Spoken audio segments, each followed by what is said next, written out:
ಉತ್ತರ ಕರ್ನಾಟಕ ಬಗ್ಗೆ ಮಾತನಾಡಕ್ಕೆ ಕೊಟ್ಟಂತ ಅವಕಾಶಕ್ಕೆ ಮತ್ತು ಎಲ್ಲ ಹಿರಿಯರು ಮಾತನಾಡೋಕ್ಕೆ ತಮ್ಗೆ ಈ ಸಂದರ್ಭದಲ್ಲಿ ಅಭಿನಂದನೆ ಸಲ್ಲಿಸ್ತಾ ಇದ್ದೀನಿ. ಚಿಕ್ಕೋಡಿ ಭಾಗದ ಶಾಸಕರಾಗಿ ಎಲ್ಲ ಒಂದು ಸೆಕೆಂಡ್ ಎಲ್ಲ ಹಿರಿಯ ಶಾಸಕ ಬಹಳಷ್ಟು ಮಾತಾಡಿದ್ದಾರೆ.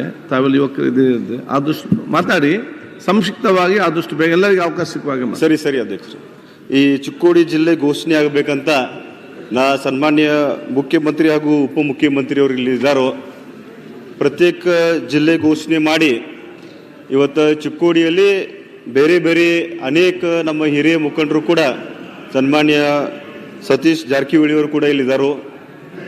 ಈ ಬೆಳಗಾಂದಲ್ಲಿ ಸುಮಾರು ಇವತ್ತು 2-3 ಜಿಲ್ಲೆಯನ್ನು ಘೋಷಣೆ ಮಾಡಿ ಈ ಭಾಗದ ಅಭಿವೃದ್ಧಿಗೆ ನನಗೆ ಸನ್ಮಾನ್ಯ ಮುಖ್ಯಮಂತ್ರಿಯವರ ಮೇಲೆ ವಿಶ್ವಾಸ ಇದೆ.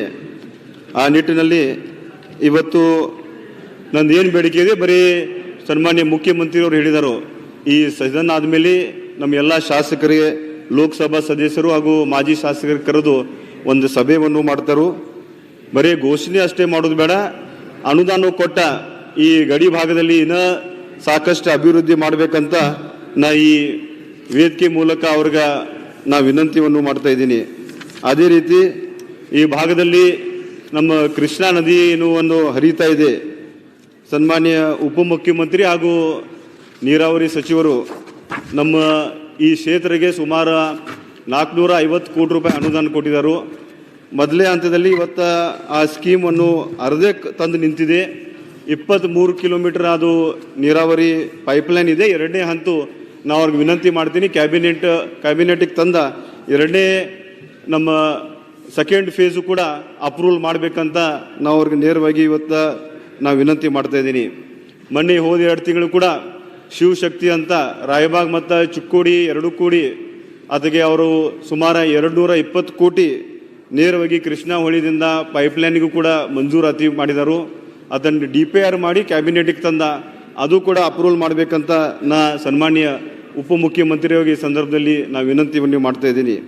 ಆ ನಿಟ್ಟಿನಲ್ಲಿ ಇಡೀ ರಾಜ್ಯದಲ್ಲಿ ಇವತ್ತು ನಮ್ಮ ಜೈನರ ಸಮುದಾಯವು ಕೂಡ ಸಾಕಷ್ಟು ಮುನಿಗಳು ಕೂಡ ನಮ್ಮ ಈ ಭಾಗದಲ್ಲಿ ಒಂದು ಒತ್ತಾಯ ಮಾಡಿ ನಾ ಇವತ್ತು ಸನ್ಮಾನ್ಯ ಮುಖ್ಯಮಂತ್ರಿ ಆಗಲಿ ಉಪಮುಖ್ಯಮಂತ್ರಿ ಆಗಲಿ ಇಡೀ ಸದನಿಗೆ ಹಾಗೂ ಅವರೇ ಒಂದು ಸಚಿವರಾದ ಸನ್ಮಾನ್ಯ ಸುಧಾಕರ್ ಅಭಯ್ ಪಾಟೀಲ್ ಕೂಡ ಇದ್ದಾರೆ, ಒಂದು ಜೈನ್ ನಿಗಮ ಕೂಡ ಮಾಡಿ ಆ ಭಾಗದ ಬಡೂರು ವಿದ್ಯಾರ್ಥಿಗೂ ಕೂಡ ನಮ್ಮ ಮೈನಾರಿಟಿ ಇಲಾಖೆಯಿಂದ ಸಾಕಷ್ಟು ಮುಂದಿನ ವಿದ್ಯಾಭ್ಯಾಸಕ್ಕೆ ಒಂದು ನಿಗಮ ಮಂಜೂರು ಮಾಡಬೇಕಂತ ಈ ಸಂದರ್ಭದಲ್ಲಿ ನಾ ಒಂದು ವಿನಂತಿಯನ್ನು ಮಾಡ್ತಾ ಇದ್ದೀನಿ.